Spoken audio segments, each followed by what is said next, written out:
여러분 안녕하세요. 주님의 이름으로 문안 드립니다. 금일은 예레미야 22장 10절에서 19절 말씀을 함께 묵상하는 시간입니다. 하나님께서는 금일 본문 말씀을 통해 유다 백성들이 무기또 전투에서 애굽의 느고 왕에게 패하여 죽은 요시야 왕을 위해 울지 말고 느고 왕에게 포로가 되어 끌려간 살롬을 위해 울라고 말씀하십니다. 그가 살아서는 다시는 이 땅으로 돌아올 수 없기 때문이죠. 살룸은 애굽의 바로 느고에게 포로로 잡혀갔다가 그곳에서 비참하게 죽게 됩니다.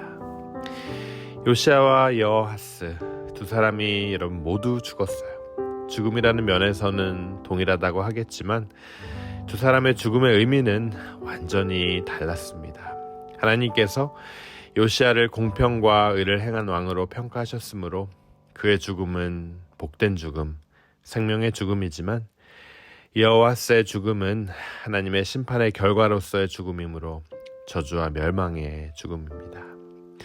한 사람의 인생이 참으로 복 있는 인생이었다고 말하려면 여러분 그의 마지막이 축복된 죽음이 되어야 합니다. 복된 죽음은 복된 삶의 결과죠. 매일매일 살아가는 아름다운 삶의 결과가 복된 죽음이 되게 합니다. 여러분 또 다른 저주의 죽음을 금일 말씀은 나누고 있습니다. 바로 여호야김의 죽음입니다. 금일 예레미야 22장 13절에서 19절 말씀이 이 여호야김의 죽음을 다루고 있습니다. 요시야의 이남으로 살룸의 후임 왕이었던 여호야김의 죽음이죠. 애굽 왕 느고는 살룸 대신에 그의 형인 엘리야김 그를 왕으로 세웠습니다. 그는 왕이 된 후 왕궁을 사치스럽게 증축하는 것을 백성의 권리와 생명보다 더 중요하게 여겼어요. 그래서 왕국 증축을 위해 백성들에게 무거운 세금을 걷고 임금도 주지 않는 채 강제 노역을 시켰습니다. 백성들을 사실상 노예 취급한 거죠. 그는 죽어서 짐승처럼 장례도 치르지 못한 채 버려지고 단 한 사람도 그의 죽음을 안타깝게 여기는 자가 없는 가장 무서운 심판의 죽음을 당합니다.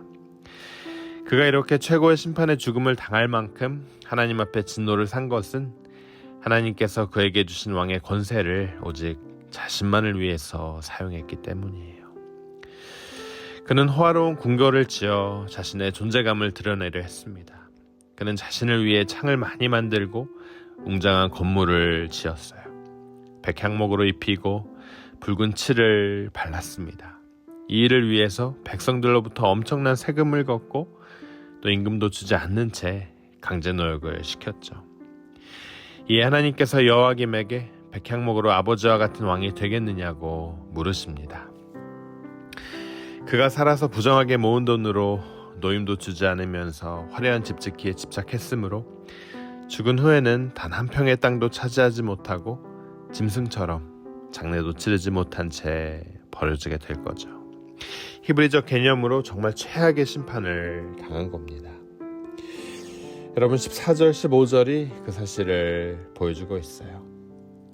말씀이 이렇게 전합니다. 그가 이르기를 내가 나를 위하여 광대한 집과 광활한 다락방을 지으리라 하고 자기를 위하여 창을 만들고 그곳에 백향목을 입히고 붉은 빛으로 칠하도다. 내가 백향목으로 집짓기를 경쟁함으로 왕이 될 수 있겠느냐? 내 아비가 먹으며 마시지 아니하였으며 공평과 의를 행치 아니하였느냐? 그때 그가 형통하였었느니라. 그렇습니다, 여러분. 모든 것을 자기만을 위해 사용한 자를 향한 하나님의 진노가 금일 말씀을 통해 보여지고 있습니다.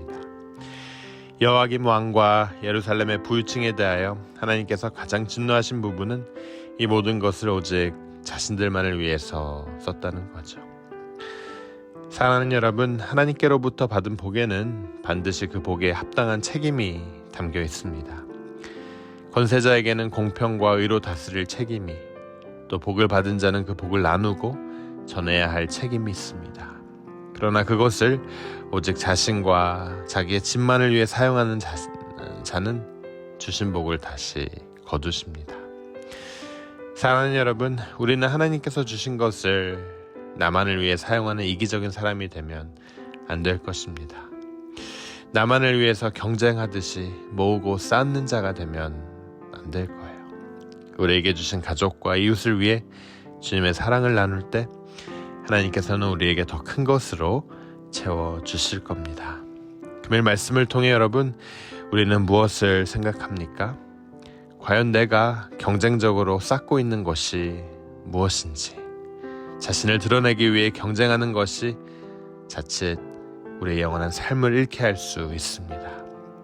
우리가 경쟁을 하려면 신실한 삶에 대한 경쟁을 해야 합니다. 여러분, 금일 말씀을 통해서 우리가 나만을 위해 쌓고 있는 것이 아니라 내 주변, 내 이웃, 하나님께서 허락하신 이 공동체를 위해 얼마나 나누고 있는지 하나님께서는 우리를 도전하고 계십니다.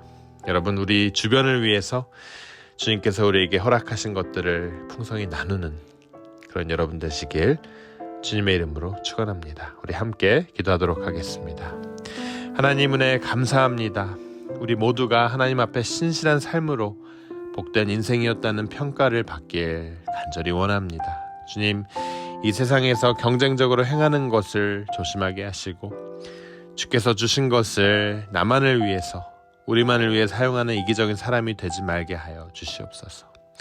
주님, 이 땅에 있는 모든 지도자들을 위해, 리더들을 위해 기도합니다.